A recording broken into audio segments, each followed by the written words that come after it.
enigmático, apocalíptico, né? E tantas coisas. Por enquanto, a gente não vê tanta complexidade, mas lendo o livro, meditando nos capítulos subsequentes, a gente então vai perceber que a complexidade vai aumentando. A partir do capítulo 25 ali, a gente já percebe a dificuldade deste livro. Ezequiel, o profeta Ezequiel, ele foi levado para a Babilônia e se instalou às margens do rio Quebar. Ele foi levado com 25 anos, né? No ano 605 a.C., ele foi levado com Daniel, Misael, Azarias, juntamente com o rei Joaquim, e mais 10.000 pessoas foram transportadas para a Babilônia, andaram em torno de 1.200 quilômetros até chegar ali às margens do rio Quebar. E nos diz o texto, no capítulo 1, versículo 1, onde ele estava com 30 anos de idade, ele estava sozinho às margens do rio Quebar, e ele viu, e armou-se no céu uma grande tempestade, e ele viu no meio daquela tempestade 4 seres viventes, querubins. Os querubins são aqueles que cuidam, que zelam pela presença ou pela santidade de Deus. E do lado deles, do lado desses 4 seres viventes, 4 querubins, havia 4 rodas ao lado deles. Interessante que rodas que possuíam olhos na frente e atrás, e havia harmonia nessa relação de seres viventes, 4 seres viventes, incandescentes, reluzentes, e essas rodas que estavam ao lado deles.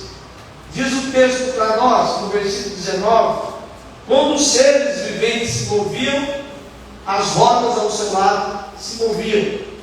Quando ele eleva o chão, as rodas também se elevavam. E tudo era coordenado, tudo era organizado, havia uma simetria, havia uma coesão.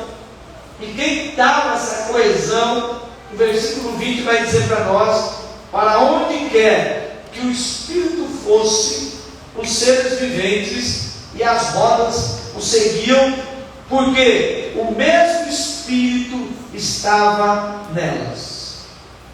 Essa é a primeira visão que teve o profeta Ezequiel. Em seguida, por cima dos seres viventes, havia um trono que parecia de safira. Ele está dizendo, parecia. Como João diz lá em Apocalipse, era como. Está tentando comparar a visão que ele teve do trono de Deus. E sentado nele, uma figura que parecia homem. Ele parecia homem, nós já falamos sobre isso. Da figura do Filho de Deus, que foi aparecendo em muitos lugares do Antigo Testamento, e lá no Novo Testamento, em Apocalipse, capítulo 1. E quando ele olhou para aquela figura, que tinha aparência de homem, ele fala assim que ela reluzia, de baixo para cima, de cima para baixo, ela reluzia e ela resplandecia como fogo. Havia muita luz, era uma luz resplandecente. E diante da visão ele diz assim, quando ele vê aquela visão dos seres viventes, das rodas, quando ele vê aquela visão do Filho de Deus, que parecia a figura de um homem, quando vi, ele fala, eu dobrei-me com o rosto em terra. Naquele momento, Deus, a presença de Deus, ela se manifestou na vida do profeta Ezequiel. E quando a glória do Senhor, ela se manifesta na vida de qualquer pessoa, esse corpo aqui ele não aguenta. Ele não aguenta. Esse corpo, essa carne, ela desfalece diante da presença do Senhor. Está nos dizendo que o corpo do profeta tremia todinho, a tal ponto que não conseguia ficar em pé diante da glória de Deus. Mas ele ouviu uma voz. Quando ele caiu, é por terra. Quando ele colocou a cara no pó, quando ele se humilhou, no verso 1, no capítulo 2, diz assim: filho do homem, fique de pé, eu vou falar com você. Enquanto ele ouvia Deus falando com ele, diante daquele trono, o Espírito Santo entrou em mim e me pôs em pé, e ouvi aquele que falava. Aleluia. Deus começou a falar com ele. Deus começou a se manifestar na vida de Ezequiel. E ao mesmo tempo ele sente que algo aconteceu com ele. Ele sente a presença do Espírito Santo na vida dele. A partir daquele momento, aquela presença do Espírito Santo iria fazer toda a diferença na vida do profeta Ezequiel. Aleluia! A gente viu em Atos capítulo 2 que os discípulos estavam reunidos no cenáculo e de repente o Espírito Santo veio sobre aqueles discípulos e todos foram cheios do Espírito Santo e tiveram coragem, tiveram ousadia de pregar a palavra de Deus. Olha só, o que é mais difícil, eu estava observando, é a característica do povo para quem ele foi enviado para pregar. O que é mais difícil? Porque nós falamos aqui, na semana passada, sobre a chamada do profeta, e vai dar algumas características. É uma nação rebelde. Deus está falando: olha, você é o meu profeta, mas eu vou lhe falar, eu vou lhe dizer para quem você vai profetizar. É uma nação rebelde que se revoltou contra mim, um povo calejado em seus pecados. Capítulo 2, verso 3. Segundo, no verso 5, ele vai dizer: Deus está falando sobre o povo. É um povo obstinado de coração, totalmente obstinado. É um povo rebelde, é um povo orgulhoso, mas eles têm que saber. Eles têm que saber que no meio deles há um profeta. No meio deles há um homem de Deus. E Deus então exorta, dizendo assim: ó, não tenha medo dessa gente, nem de suas palavras. Não é para você ter medo. O Espírito Santo ele veio sobre a sua vida para você ter coragem. Ainda que o cerquem espinheiro e você viva entre escorpiões. E por fim ele vai dizer: abra a boca e coma o que vou lhe dar. Está mandando ele abrir a boca. Ou seja, tome a palavra de Deus. É para você tomar a palavra de Deus. E o que mais? É para você tomar? É para você ler a palavra de Deus? e é para você falar dessa palavra às pessoas. Porque quando a gente olha aqui para a palavra de Deus, eu me lembro que antigamente, quando eu era novo na fé, a gente fazia uma disputa para ver quem que lia a Bíblia mais rápido. Eu gostava de ganhar. Eu gostava sempre de estar na frente. Eu começava lá por Gênesis, Êxodo, Levítico, Número, Deuteronômio, Josué, Juízes, e ia embora. Lia 10 capítulos, às vezes 15 capítulos por dia. Quando eu vi, em menos de 2 meses, eu já tinha lido toda a palavra de Deus. Aí alguém um dia perguntou para mim, um obreiro, velho, já muito experimentado na obra de Deus, ele perguntou para mim, mas você leu? Eu disse, eu li. Mas você entendeu? Mais ou menos. Você meditou? Não. Eu simplesmente fui lendo, e eu não parei para meditar. Então ele está dizendo aqui, olha o que a voz está dizendo ao profeta: abra a boca e coma o que vou lhe dar. Você tem que se alimentar da palavra de Deus. Você tem que comer este livro. Como diz lá o texto que nós estudamos aqui na semana passada, você tem que encher o estômago. Encher o estômago da palavra de Deus. De vez em quando você não almoça bem, come até demais. Assim também é a palavra de Deus. Você tem que comer demais, você tem que ingerir, você tem que inocular essa palavra na sua vida. É isso que nós temos que fazer. Destinatários, presta atenção. Vá agora à nação de Israel e diga-lhes as minhas palavras. Deus está dizendo, versículo 4 e 5: você não está sendo enviado a um povo de fala obscura e de língua difícil, mas a nação de Israel. Então preste atenção. Deus está dizendo, você está sendo enviado ao seu povo, não um povo de língua difícil ou obscura.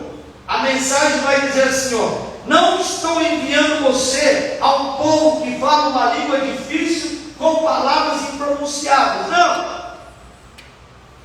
Não estou enviando você a um povo que fala o grego, que fala o aramaico, que fala o alemão, que fala o italiano, que fala o espanhol. Não, estou enviando você no meio do meu povo, que você muito bem conhece. Não era uma missão transestrutural. Ele estava na Babilônia, mas a mensagem era para o povo de Deus. Eu estava pensando, enquanto eu meditava nessa expressão aqui, a respeito do William Carey. Não sei se vocês ouviram falar desse pastor britânico. Foi pregar o evangelho na Índia. Eu coloquei uma foto dele, está vendo? William Carey. Ele foi o primeiro missionário das missões modernas. Foi ele que começou a pregar o evangelho. Primeiro, ele teve que aprender o idioma para depois pregar a palavra de Deus. Um outro personagem que me chamou a atenção aqui, enquanto eu meditava nessa proposição do versículo 4 e 5, é Adoniran Judson, também o missionário americano que pregou na Birmânia. Primeiro ele aprendeu o idioma, a língua, para depois pregar. E o que não falar também do profeta Jonas, que fora comissionado para pregar em Nínive, uma nação com idioma diferente. Então, o que Deus está falando aqui para o profeta é justamente isso. Eu estou me enviando no meio do seu próprio povo, que fala a sua língua. O que é pior, não é a língua diferente, não é a língua diferente, ou o povo diferente, porque se você dedicar, você aprende a falar qualquer língua. Porque se fosse, certamente, se eu o enviasse, eles ouviriam. Por exemplo, o William Carey foi lá na Índia, pregou o Evangelho e muita gente se converteu. A Dona Judson foi lá na Birmânia, pregou o Evangelho e muita gente se converteu. Jonas, apesar de tudo, foi para Nínive, pregou e a cidade toda se converteu. Deus está dizendo, ó, certamente, se eu enviasse você a qualquer nação estrangeira, eles te ouviriam. Mas Ezequiel enfrentaria um povo obstinado, um povo duro, um povo apóstata. As pessoas eram como bando de escorpiões e cobras, com o rosto duro e arrogante, falando palavras ásperas, estúpidas. As pessoas não iriam absolver, as pessoas não iriam querer ouvir as palavras do profeta Ezequiel. E o que dizer das pessoas em nosso meio? Eu lhes pergunto nessa noite: tem pessoas difíceis, tem pessoas que não obedecem, tem pessoas de dura cerviz, pescoço levantado, tem pessoas arrogantes, tem pessoas que fazem o que quer da vida, tem pessoas sem compromisso com a igreja, tem pessoas que não contribuem financeiramente, tem pessoas resmungonas, e o pior, tem pessoas que na hora da palavra dá um jeito de se esquivar do culto a escutar a palavra de Deus. Porque quando a gente olha para Ezequiel, a gente pensa que está lá. Mas tem gente aqui durante o culto que no culto fica mexendo no celular. Fica mexendo no celular. Mas é culto. O culto é um momento solene. O culto é o momento da pregação, da adoração. Paulo está dizendo: olha, eu rogo-vos, irmãos, pela compaixão de Deus em Cristo Jesus, que apresentei os vossos corpos como sacrifício vivo, santo e agradável a Deus, que é o vosso culto racional.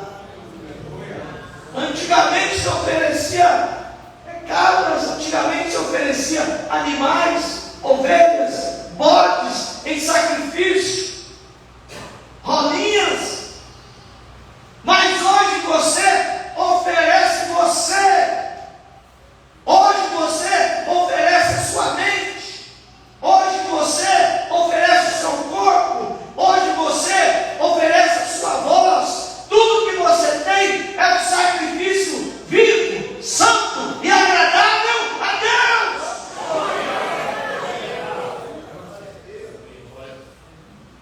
É um momento de culto, momento de adoração. Primeira coisa que ele está dizendo: olha, esse povo aí, é um povo de dura cerviz, é um povo obstinado, é um povo difícil, é um povo que resmunga. Mas Deus também vai dizer: porém, olha só, eu tornarei você tão inflexível.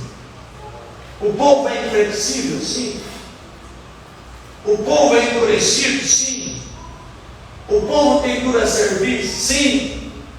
Mas eu vou tornar você, Deus está dizendo ao profeta, eu vou tornar você tão inflexível, tão endurecido quanto eles. Eu vou te dar resistência, eu vou te dar firmeza, eu vou te dar graça, eu vou te dar robustez, eu vou te dar coragem para você pregar, para você falar a minha palavra. Eu vou te deixar tão inflexível, tão endurecido. Eles são inflexíveis, você também vai ser inflexível. Você não vai baixar a sua cabeça. Tornarei a sua testa mais dura que a pedreira, que é dura. Não tenha medo deles.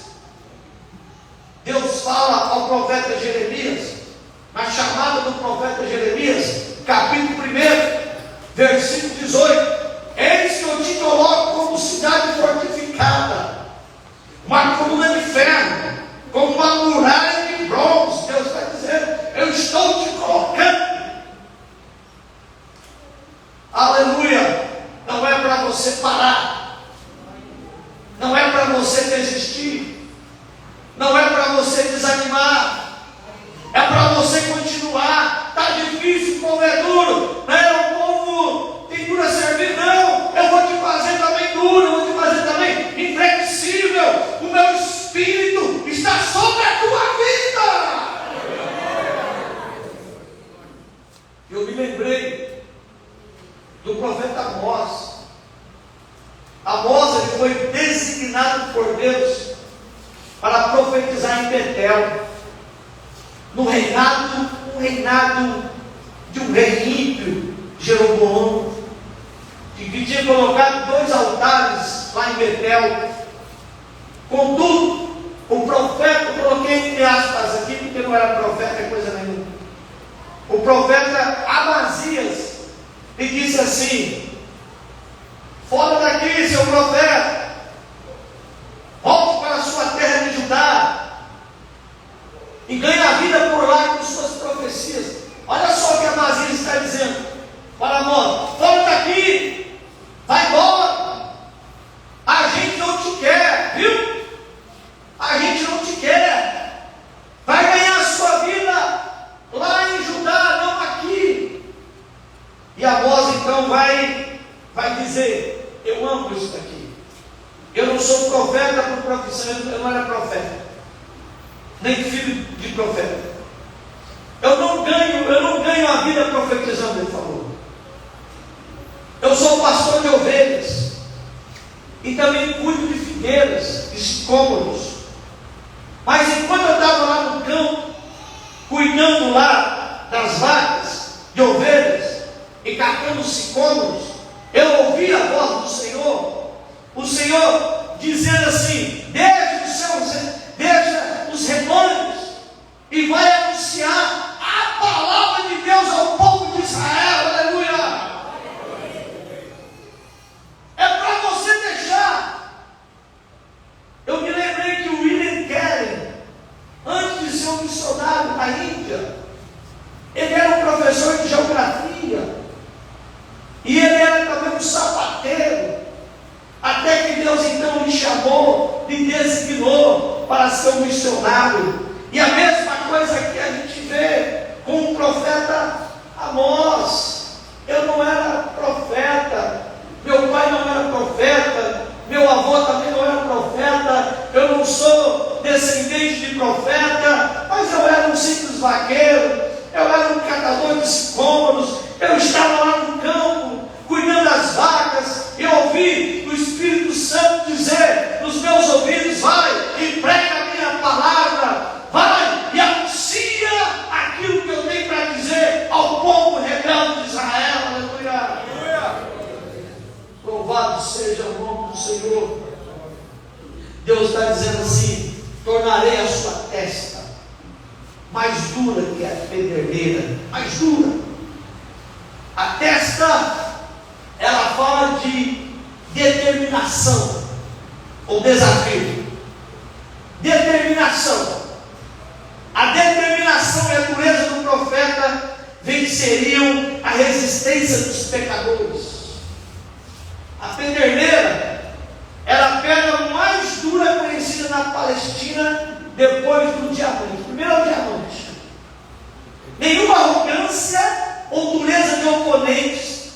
venceria ou anularia a sua missão. Aleluia. Eu vou fazer a sua testa dura, inflexível. Então o Espírito elevou-me, coisa linda, e tirou-me de lá, com o meu espírito cheio de amargura e ira, e com a mão forte do Senhor sobre mim. Eu fui aos exilados que moravam em Teabibe, perto do rio Quebar.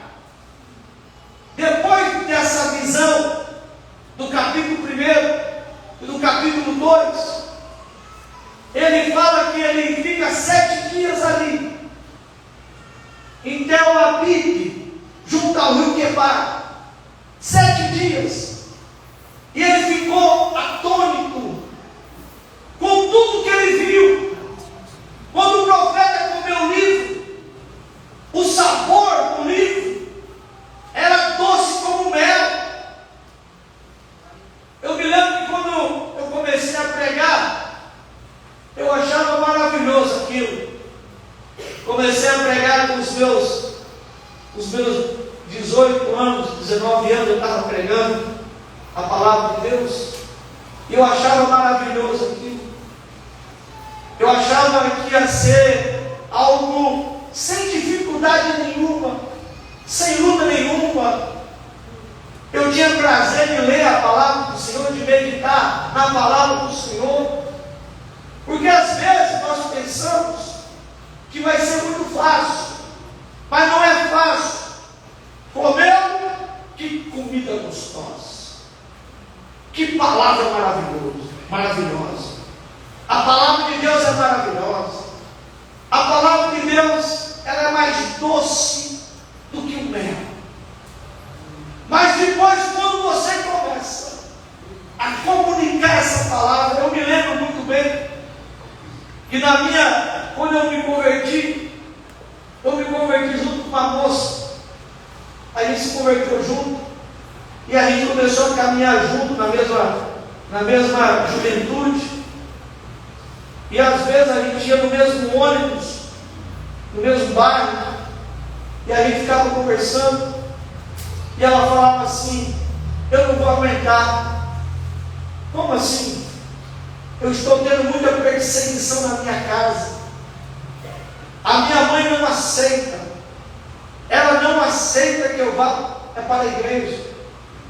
Ela aceita que eu vá para qualquer lugar, para a discoteca, para a boate, para o bar, para qualquer lugar.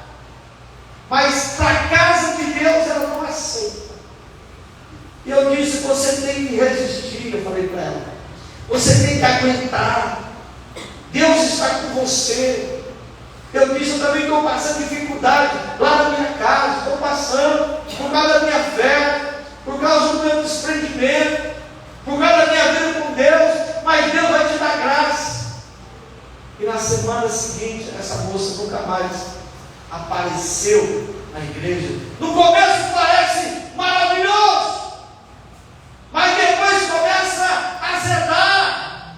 Depois começa a vir o quê? As dificuldades, as perseguições, as calúnias, os desentendimentos. Diz lá em Apocalipse: na minha boca ele era doce como mel, mas depois que eu engoli, o meu estômago ficou azedo, ficou ruim. Mas está dizendo, quando está utilizando essa expressão, ficou azedo, está falando das lutas, das consequências, das dificuldades que é você levar essa palavra consigo aonde quer que você for. Ezequiel estava sentindo o poder de Deus, estava sendo preparado mentalmente para comunicar sua mensagem amarga. Eu fico imaginando que nos dias de hoje tem um tal do coach, não é? O coach é aquele que prega coisa boa. É aquela autoajuda: você vai conseguir, você vai vencer, você tem uma força dentro de você.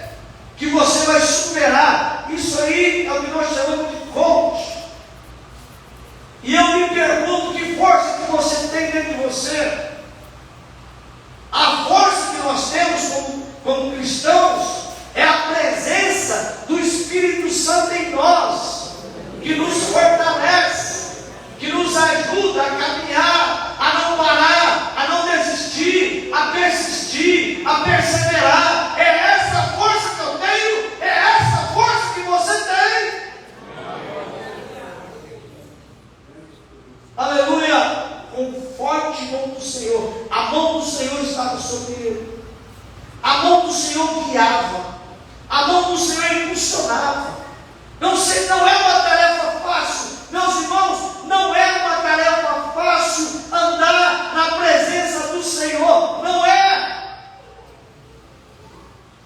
Por quê? Qual é o teu absoluto? É amar a Deus acima de todas as coisas.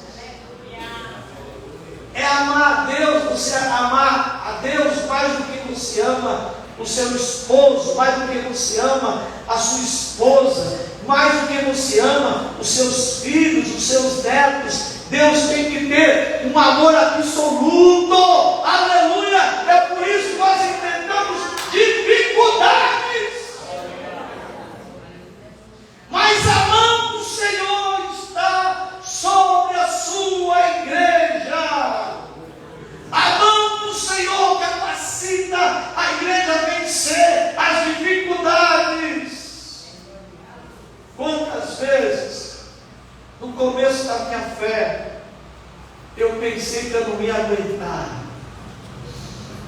Quantas vezes eu cheguei no meu pastor, que tinha muita paciência, e eu dizia assim para ele: pastor, está difícil, está complicado, eu não estou sendo entendido, eu não estou sendo compreendido.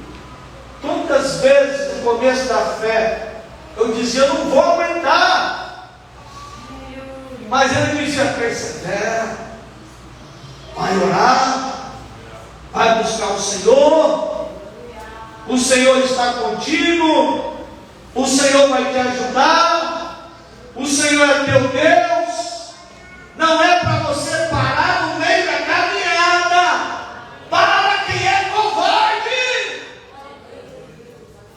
Não é para você parar. Advertências. Quais são as advertências espirituais que eu devo fazer, que você deve fazer como profeta? Primeiro, no tocante ao ímpio, diz assim: filho do homem, fiz de você um sentinela. Sempre que me ouvir dizer alguma coisa, sempre que eu lhe transmitir alguma coisa, você tem que avisar, você tem que falar. Se você disser aos maus, aos ímpios, você vai morrer, vocês vão morrer, e você não os avisar de que a questão é vida e morte, eles morrerão e a culpa será sua. Você está entendendo o papel que nós temos como sentinela? O sentinela, ele é vigia. O sentinela, ele avisa a respeito do perigo. Eu me lembro que quando o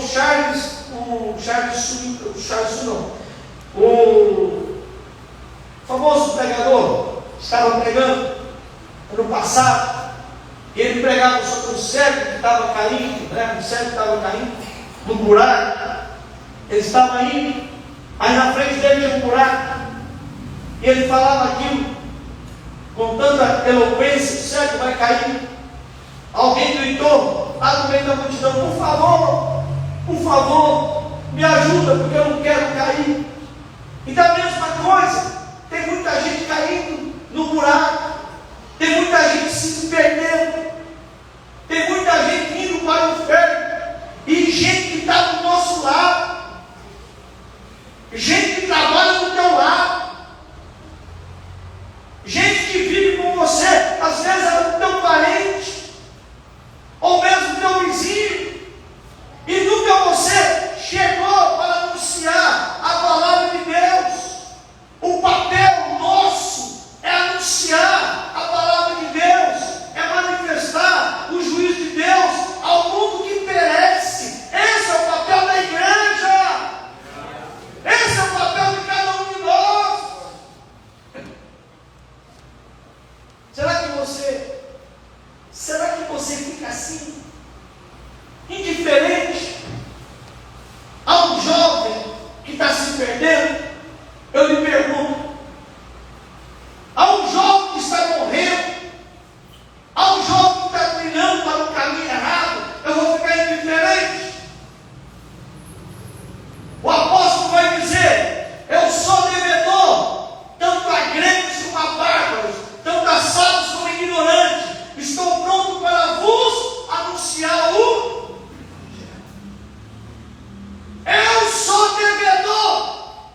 Evangelho. Eu tenho que anunciar. Jesus vai dizer assim para nós: erguei os olhos e vejo os campos, pois já estão brancos para a colheita. Você está vendo um monte de testemunho de Jeová nas ruas de Costa Mata, levando o Evangelho fajuto, falando que Jesus Cristo não é Deus, falando que o Espírito Santo não é Deus, falando que se a pessoa doar sangue tem que ser desassociada. Você está entendendo aqui? Os campos estão brancos para a ceifa. Eu vi domingo aqui com o Gerlande, marcou evangelismo para o culto de domingo. Chamou alguns irmãos, alguns jovens, para evangelizar. Veio ele e o irmão Rafael para evangelizar, para ir pegar folhetos na rua e convidar as pessoas. Cadê os jovens? Cadê a juventude dessa igreja? Cadê o seu compromisso em levar o Evangelho, em anunciar as grandezas de Deus? Então está dizendo: olha, se você não evangelizar, Ele está falando, Deus está falando, eu vou requerer o sangue de você. Você é culpado, porque Ele estava do teu lado e você não falou de mim. Eu não vou levar essa culpa sobre mim, não, pode ter certeza. De vez em quando, na sala de aula, eu falo de Jesus. Esses dias, os meninos tudo rodeou. E rodeou ali e começamos a falar da fé, do Evangelho, nas ruas. Convido as pessoas, porque eu sei que existe essa chamada como cristão na minha vida. Olha só, e o ímpio? Aí você pergunta: e o ímpio que não se converte? E o ímpio que não se arrepende? Ele vai dizer: se porém você advertir o ímpio e ele não se desviar da sua impiedade ou dos seus maus caminhos, ele morrerá por sua iniquidade e você estará livre dessa culpa. Você quer aceitar Jesus como Salvador? Um dia eu perguntei para um ímpio, à beira da morte, ele falou: não, então vai para o inferno.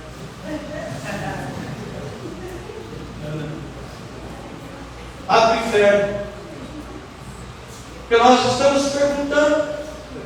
Jesus, Ele está olhando para Jerusalém, e Ele fala assim: Jerusalém, Jerusalém, você que mata os profetas e apedreja os que são enviados a você. Quantas vezes eu quis reunir os seus filhos, como a galinha reúne os seus pintinhos debaixo das suas asas, mas vocês não quiseram. E o que aconteceu com Jerusalém no ano 70? Acabou. O exército romano invadiu Jerusalém e acabou. Jesus estava vendo aquela cena há 30 anos, 40 anos antes de acontecer o fato. Jesus está dizendo: quantas vezes eu quis reunir vocês como a galinha junto dos seus pintinhos debaixo de suas asas, mas vocês não quiseram, vocês não aceitaram. Terceiro, ele fala: o justo desviar. Mas se os justos, gente da igreja, gente que viveu aqui, que congregou aqui, que já foi líder de mocidade, já foi regente, já fez um monte de coisa na igreja, e se mudarem de vida e deixar de viver de maneira justa e começarem a fazer o que é mal, está dizendo: eles morrerão. E se você não estiver avisado, eles morrerão por causa do pecado deles. E presta atenção, você avisou, olha, cuidado, você conhece o caminho, você conhece a verdade, você conhece a vida, mas você está desviado, você está longe da presença do Senhor.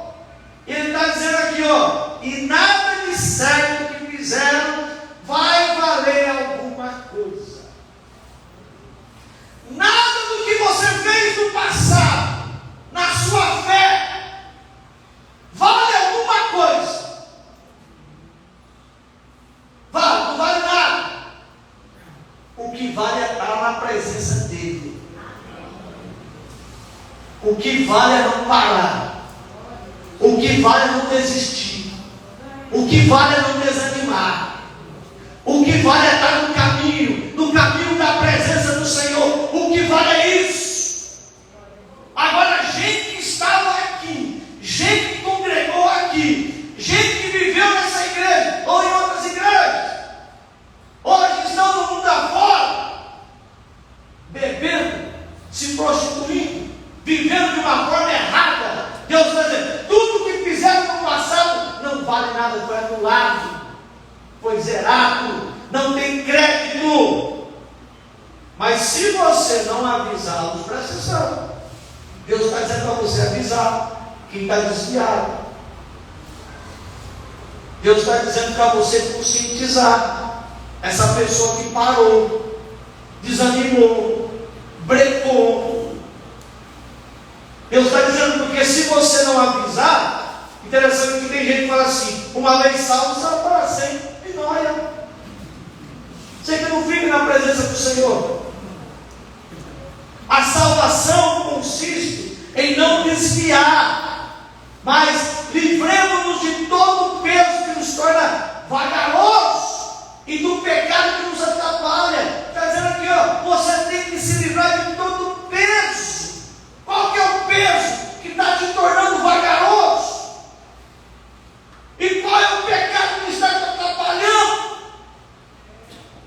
E você tem que correr aonde? Com perseverança, a corrida que foi posta diante de nós. Ele vai dizer que nós temos uma grande nuvem de testemunhas, olhando para nós, pessoas que viveram no passado, como Abraão, Noé, Isaac, Jacó, Ezequiel, Isaías, Daniel, João, Tiago, Pedro, Bartolomeu, todos os grandes homens que viveram, que pelejaram, que perseveraram. Eles estão na arquibancada, eles são as nuvens de testemunhas, olhando para você. Não pare, não desista, não desanime, vai, em nome de Jesus, continue caminhando. Mantenhamos o olhar firme em Jesus, autor e consumador da nossa fé. Não é para você tirar os olhos de Jesus.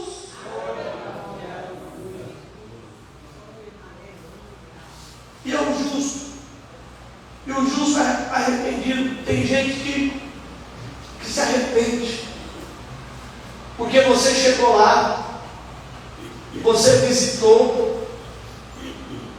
Eu estava dizendo ontem à noite que na oração, que a maior dificuldade que nós temos é de restaurar as pessoas que caem.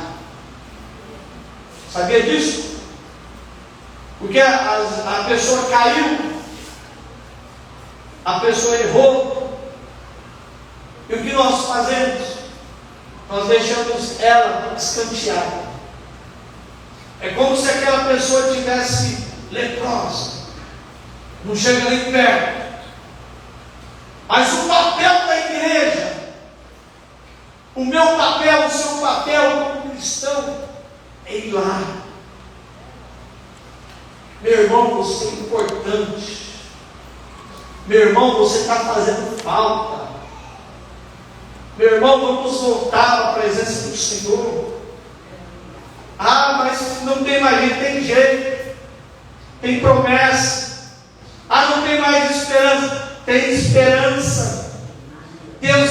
restaurar, Deus vai te levantar, aleluia, Deus vai fazer coisas grandiosas na sua vida, mas nós temos que fazer isso como igreja de Jesus. Se você advertir esses justos a não pecar, e eles derem ouvido a vocês, e verão, pois aceitaram o seu aviso, e você terá salvado a sua vida. Presta atenção. E está dizendo em Hebreus capítulo 12, verso 12: fortalecei as mãos enfraquecidas e os joelhos vacilantes. Você tem que fortalecer. Porque às vezes tem gente que pensa que isso é tarefa do pastor. Eu também faço isso, mas eu sou um membro também. Eu faço parte do corpo de Cristo. Se você sabe que tem alguém nesse corpo aqui que está com as mãos enfraquecidas, que está com os joelhos vacilantes, o que eu tenho que fazer, o que você tem que fazer é ajudar. Judas vai dizer: tenham compaixão daqueles que vacilam na fé, tenham compaixão, resgatem outros, tirando-os da chama do julgamento, de outros tenham misericórdia. Você está pronto? Eu lhe pergunto nesta noite: você está pronto para anunciar a palavra de Deus? Você está pronto para ser um atalaia de Deus? Como igreja, você está pronto para chegar e anunciar? A gente sabe que não é fácil, a gente sabe que é difícil, vamos enfrentar dificuldades, mas sabemos também que a mão do Senhor está sobre a sua vida. Essas pessoas que pararam, elas não têm mais a mão do Senhor sobre elas. As pessoas que pararam, as pessoas que desanimaram, elas não têm mais a presença de Deus. Não tem. Mas você tem a presença de Deus. Porque se a gente está na presença dEle, se a gente está em comunhão com Ele, Ele está conosco. Não é para você parar, meu irmão. Não é para você desanimar, mas é para você continuar na presença dEle. Eu tenho certeza que Deus te recompensará. Vamos orar uns minutos, meus irmãos, em nome de Jesus.